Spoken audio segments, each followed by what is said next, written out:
하나님의 말씀 구약성경 에스겔 28장 11절 말씀부터 끝절 26절 말씀까지입니다.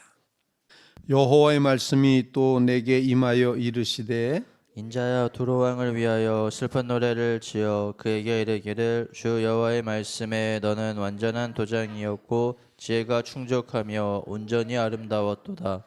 내가 옛적에 하나님의 동산 에덴에 있어서 각종 보석 곧 홍보석과 황보석과 금강석과 황옥과 홍만호와 창옥과 정보석과 남보석과 홍옥과 황금으로 단정하였으며 내가 지음 받던 날에 너를 위하여 소고와 비파가 준비되었도다. 너는 기름 부음을 받고 지키는 그룹이며 내가 너를 세움에 내가 하나님의 성산에 있어서 불타는 돌들 사이에 왕래하였도다. 내가 지음 받던 날로부터 내 모든 길에 완전하더니 마침내 내게서 불의가 드러났도다. 내 무역이 많으므로 내 가운데 강포가 가득하여 내가 범죄하였도다. 너 지키는 그룹아, 그러므로 내가 너를 더럽게 여겨 하나님의 산에서 쫓아내고 불타는 돌들 사이에서 멸하였도다. 내가 아름다움으로 마음이 교만하였으며 내가 영화로움으로 내 지혜를 더럽혔으며 내가 너를 땅에 던져 왕들 앞에 두어 그들의 구경거리가 되게 하였도다. 내가 죄악이 많고 무역이 불의함으로 내 모든 성소를 더럽혔으며 내가 내 가운데서 불을 내어 너를 사르게 하고 너를 보고 있는 모든 자 앞에서 너를 땅 위에 죄가 되게 하였도다. 만민 중에 너를 아는 자가 너로 말미암아 다 놀랄 것이며 내가 공포의 대상이 되고 내가 영원히 다시 잊지 못하리로라 하셨다 하라. 여호와의 말씀이 또 내게 임하여 이르시되 인자야 너는 얼굴을 시돈으로 향하고 그에게 예언하라.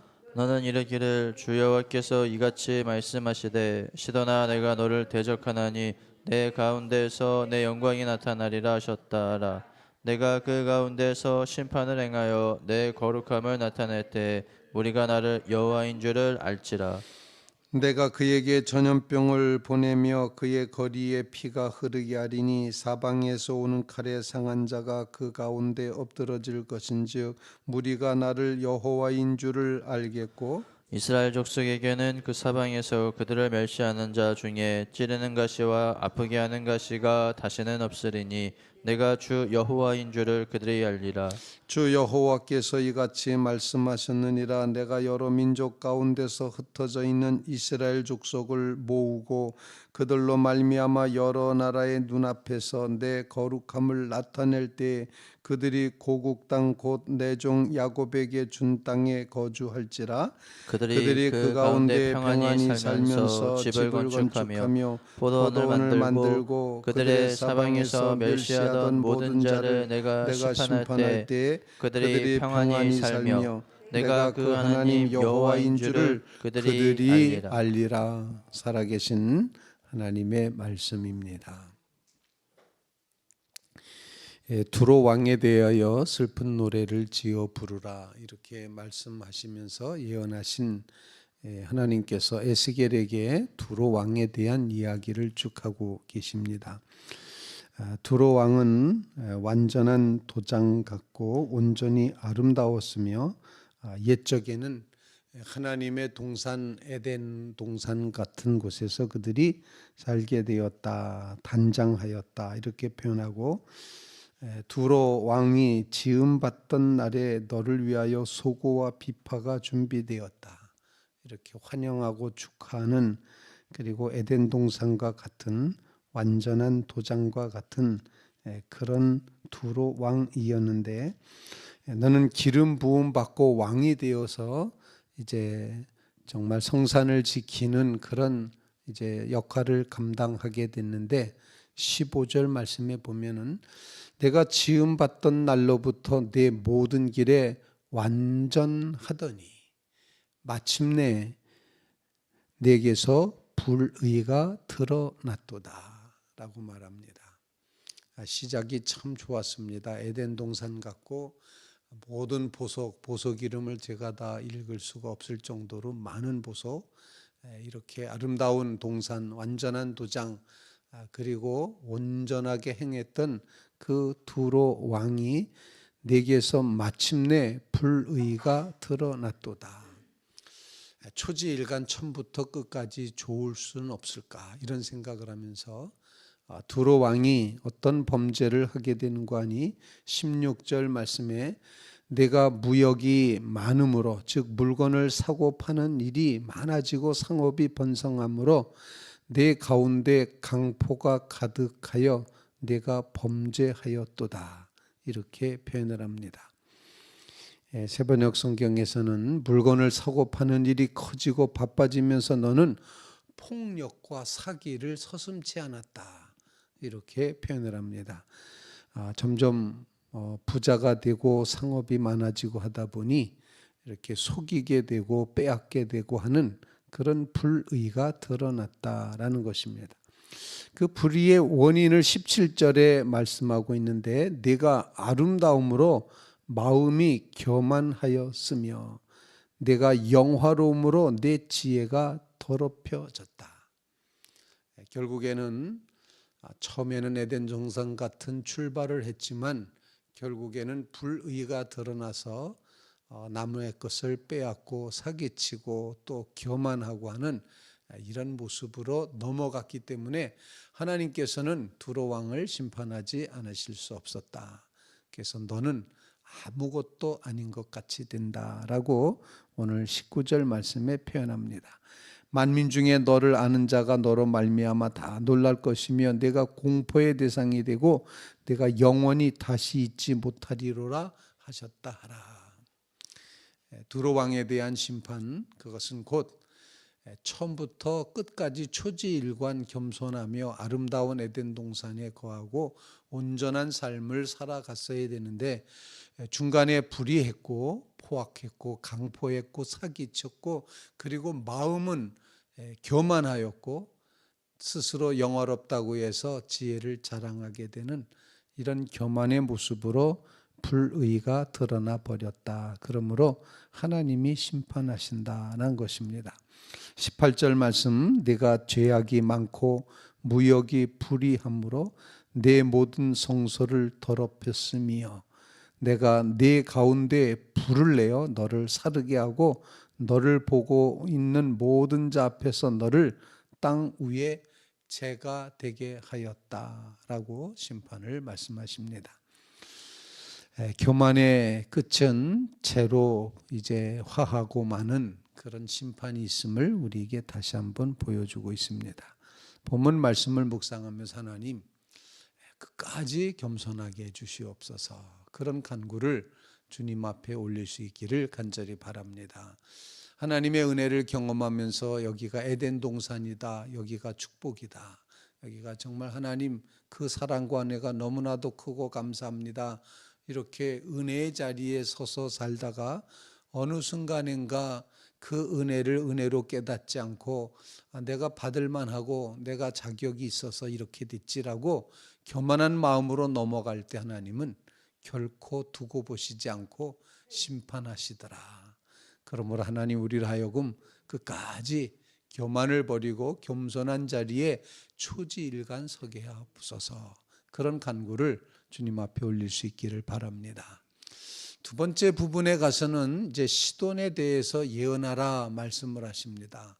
두로와 시돈은 늘 같이 말하는 세트와 같은 두 나라인데 시돈은 몇 주 전에 제가 이제 시돈의 여인에 대한 두 여인의 이제 두 어머니에 대한 어버이 주일에 설교를 했던 기억이 있습니다만 시돈 사렙다 가부의 이야기가 이제 거기에 해당되고 또 수로보니게 여인 그 여인이 자기 자녀에게 줄 수 없다는 예수님의 말씀 앞에 개 취급을 받는 자녀의 것을 뺏어서 개한테 던지지 않는다 그랬더니 그 어머니 대답이 주여 올소이다마는 개들도 주인의 상에서 떨어지는 부스러기를 먹습니다. 이렇게 말했던 시돈 여인, 가나안 여인, 그 시돈에 대한 예언을 하라고 말씀을 하십니다.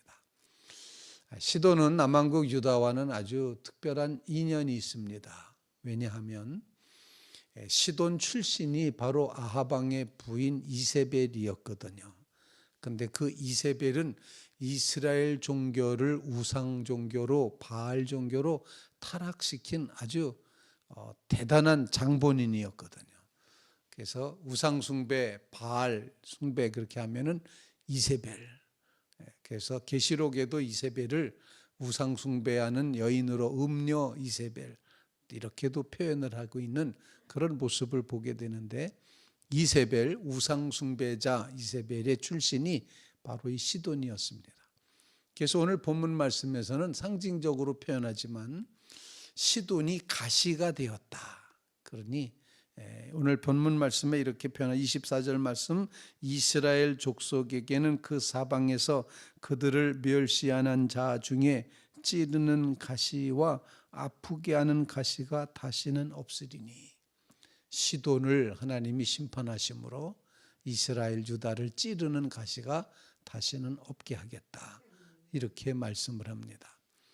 그래서 찌르는 가시라는 이 표현을 통해서 정말 이스라엘의 중요한 신앙 역사의 큰 위기를 경험했던 게 바로 이세벨에 의한 바알 숭배 아니었습니까? 그래서 엘리야가 850대 1이라고 하는 대결을 벌이지 않습니까? 그것도 갈멜산에서. 그래서 결국에는 여호와 하나님은 살아계시고 불로 응답하시지만 바알은 아무리 부르짖어도 불도 번개도 비도 아무것도 줄 수 없는 그런 우상일 뿐이다가 드러나지 않았습니까? 신앙의 위기가 있었던 그 이세벨의 출신 시돈에 대해서 이렇게 예언하시면서 이스라엘 백성들에게는 이제 찌르는 가시가 없을 거다, 이렇게 표현을 하고 있습니다. 우상 숭배를 찌르는 가시로 표현하는 것으로 생각해 볼 때 우상 숭배라는 것이 그냥 쉽게 넘어갈 수 있는 게 아니구나, 우리를 끊임없이 찌르고 있구나, 찌르는 가시 같은 우상 숭배를 버리게 하옵소서. 이게 두 번째 우리의 기도 제목이 되리라 생각합니다. 이세벨과 같이 정말 엘리야를 죽이려고 쫓아다녔고 음모를 꾸몄고 했던 그 이제 찌르는 가시 같은 이세벨 역사, 우상 숭배의 역사를 다 떨쳐버리게 하옵소서. 그런 간구를 주님 앞에 올릴 수 있기를 간절히 바랍니다. 세 번째 25절 26절 말씀은 갑자기 중간에 이방에 대한 심판을 쭉 예언하시다가 갑자기 중간에 끼어드시면서 이스라엘이 회복된다, 이런 말씀을 하고 있습니다. 이스라엘이 다시 고국 땅으로 돌아가게 된다. 그리고 거기서 평안히 살게 된다. 터를 닦고 집을 짓고 그리고 거기에 살게 될 것이다, 그렇게 말씀을 하고 있습니다. 이스라엘 족속을 모으고 여러 나라 눈앞에서 내 거룩함을 나타낼 때 그들이 고국 땅, 곧 내 종 야곱에게 준 땅에 거주하게 될 것이다. 다시 돌아간다는 그런 말씀을 하고 있습니다. 26절 말씀을 우리 다 같이 한번 읽겠습니다. 26절 마지막 구절입니다. 시작. 그들이 그 가운데 평안히 살면서 집을 건축하며 포도원을 만들고 그들의 사방에서 멸시하던 모든 자를 내가 심판할 때에 그들이 평안히 살며 내가 그 하나님 여호와인 줄을 그들이 알리라. 아멘. 하나님이 평안히 거하게 하시는 회복의 역사를 허락해 주신다. 하나님이 역사하실 때 주변 사람들이 과연 하나님이시구나, 여호와인 줄 알아차리게 될 거다.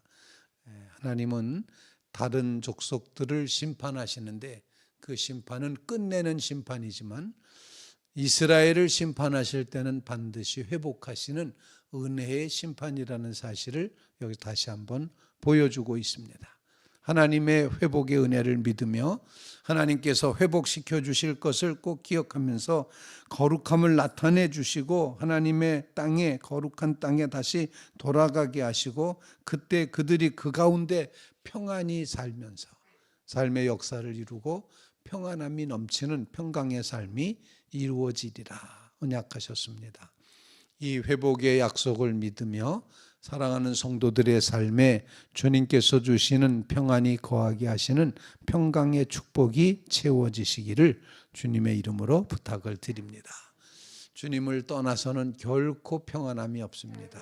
그러므로 주님 땅에 거하며 주님께로 돌아오며 주님과 함께함으로 평안이 거하는 삶을 이루게 하옵소서. 간절한 마음으로 기도하는 귀한 새벽 되시기를 주님의 이름으로 부탁을 드립니다.